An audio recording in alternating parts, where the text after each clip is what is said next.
لا تنسوا الاعجاب بالفيديو والاشتراك في القناة.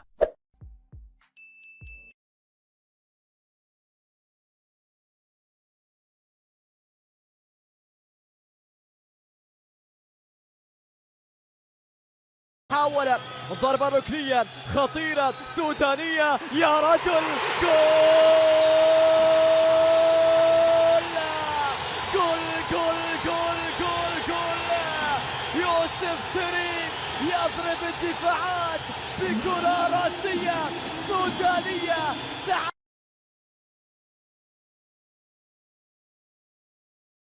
زيمورا يتركها لزميله وتسديده، يا سلام، هدف جميل، هدف رائع في مرمى منتخب نيجيريا. والله يسدد له كرة ولعب له كرة قوية قوية قوية زيمبابوي، يتلقى مرماه هدف. والآن هجمة خطيرة نيجيرية، هدف لمنتخب نيجيريا، هدف من كيلتشي، هدف جميل ورائع، هدف رائع جدا لمنتخب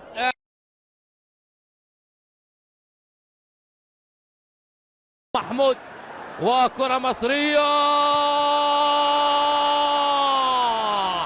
هدف جميل، هدف رائع، هدف تريزيجيه سجل أول الأهداف.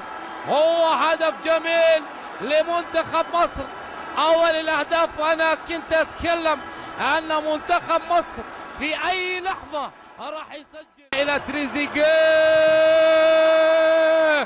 يا سلام، هدف ثاني،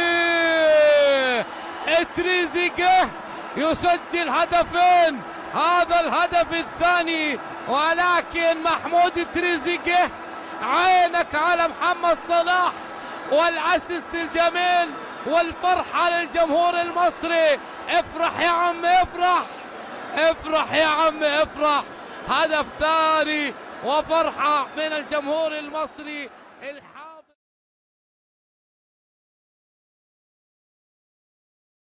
كبير في هذه المباراة، خطيرة تسديده، ما زالت. نعم، الهدف الأول للمنتخب الجزائري، وأخيرا المنتخب الجزائري عن طريق فارس شعيبي يسجل الهدف الأول.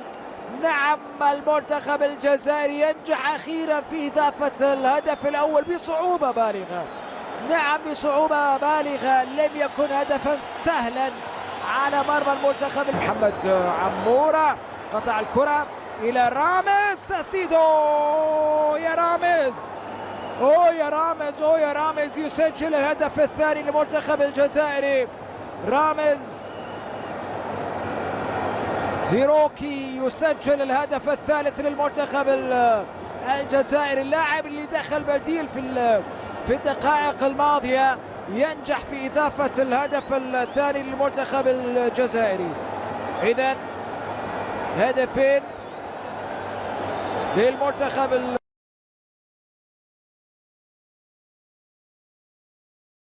يحاول في آتي اللحظات لمنتخب تونس يتقدم، وهدف أول لمصلحة المنتخب التونسي في مرمى منتخب الشباب.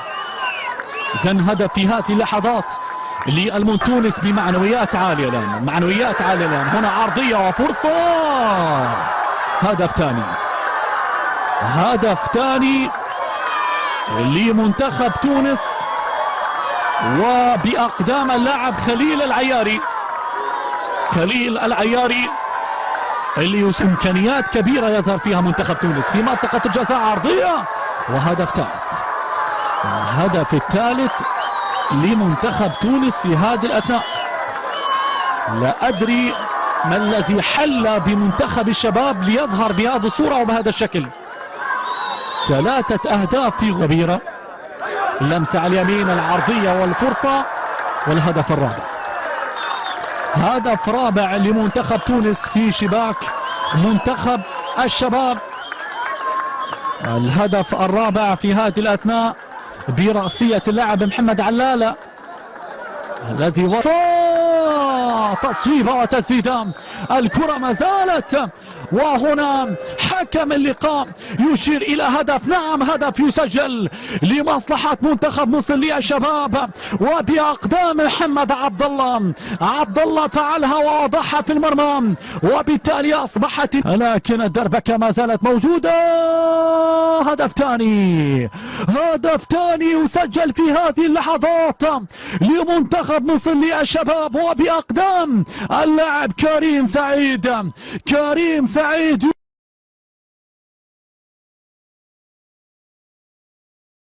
ليه في هذه كورة،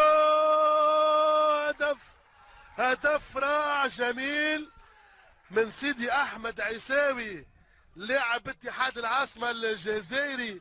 أمامكم الصورة راجعة من الدفاع كما جاءت تسديدة قوية. هدف. أهمية هذه المباراة بالنسبة للمنتخب الجزائري اللي ما حقق حتى انتصار رغم قيمة اللاعبين، وهذا هو الهدف في الدقيقة 21 من المتميز سيدي أحمد العيساوي من أجمل أهداف 3 مقابلات رغم المردود المتميز. كيف المنتخب الليبي نزلت له مباراة أخيرة ضد المنتخب التونسي. هذه كورة فرصة للمنتخب الجزائري الثاني. الهدف الثاني جواد قلي، يعني في الدقيقة 22 زوز دقائق أو دقيقة فاصلة بين الدقيقة 21 والدقيقة 22. المنتخب أهداف، يعني صاحب الهدف الأول يعطي التمريرة لجواد قلي محترف كوينز بارك رانجرز الإنجليزي يسجل الهدف من جهة لمن ستكون الكلمة. كوحيلي يتقدم، والهدف الثالث رغم محاولة الحارس محمد عمار. كوحيلي ثابت يسجل نفس النتيجة، وهذه الإعادة نفس النتيجة في ملعب الكرم وملعب ريانا. تونس والجزائر متقدمين على ليبيا. من جهان عبد الرحمن ينفذ هدف رائع ممتاز، مخالفة في الدقيقة 64. الرحمن يسجل هذه الإعادة دقيقة 64، هدف يرجع به المنتخب الليبي في المباراة. مازال برشا وقت، قلت تلعب بسرعة، يفكر في التسديد الثاني. الهدف الثاني عبد الرحمن جهان. ملا عبد الرحمن وملا قايم ايسر، يعني زوز كرات مخالفة وتسديدة هذه من زاوية بعيدة مع تقريبا من 35 متر او اكثر. كرة تتم بالقايم الايسر. بندي عبد الله، بندي ماذا يفعل بالكرة؟ يوزع. تعادل، هدف التعادل.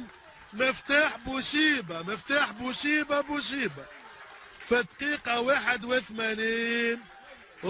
قلت يرجع في المباراة المنتخب الليبي، قلت قادر على العودة في المباراة. شوف بندي توزيع، شوف الرأسية، إن ظلمته هذا اللاعب مفتاح بوشيبة. قلت كرة المنتخب الليبي بالراس الرابع. الهدف الرابع للمنتخب الليبي. قلت قادر على العودة. الزقوزي وزع بالراس فوق الجميع، حامل قميص ما شفناش صاحب الهدف نزع القميص متاعه.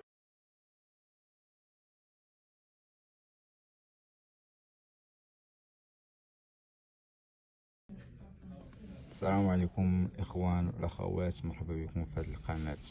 واش اخبارك؟ المهم الاخوان، القناه غادي يبقى يطلع فيها جميع المواضيع تقريبا اللي فيها الاخبار الرياضيه، يعني اي حاجه كتتعلق بالاخبار تكون في هذه القناه ان شاء الله. كنتسناو التشجيع ديالكم، وكنتسناو اي واحد تفرج في شي فيديو ولا شي حاجه عجبو يدير اللايك والاشتراك وتكونوا معنا، وان شاء الله ما يكون على الخير. تبارك الله على الجميع، الله يحفظكم.